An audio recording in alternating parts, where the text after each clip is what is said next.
আরে আমার mango juice তো শেষ হয়ে গেছে, এগুলো আমি রেখে কি করব? ফালায় দেই। ভাইয়া আমার অনেক ক্ষুধা লেগেছে। হ্যাঁ, ম্যাঙ্গো জুস রাজু, এগুলো আমরা খেয়ে নেই। হ্যাঁ, ওই গরিবেরা আমার জুস খেয়ে নিচ্ছে।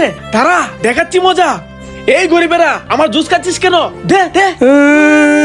আমাদের জুসগুলা নিয়ে গেল। এই গরিবের বাচ্চারা আমার জুস খাচ্ছিস, এই নে খা। এই নে এবার জুসগুলা খা খা। জুসগুলো আমাদের খেতে দিল না, নষ্ট করলো। ভাইয়া তুমি কান্না করো না, এই জুতের প্যাকেট গুলো নিয়ে চলো আমার সাথে।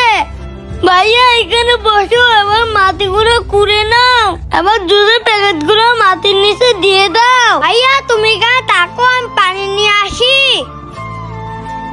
এই তো পানি নিয়ে এসেছি, এখন ঢেলে দে, তাহলে আল্লাহ আমাদেরকে অনেকগুলো জুস দিয়ে দিবে। এবার আমরা ঘুমাই। হ্যাঁ রাজু, দেখ দেখ, আল্লাহ আমাদের কতগুলা জুস দিয়েছে। হ্যাঁ ও কতগুলো জুস, এগুলো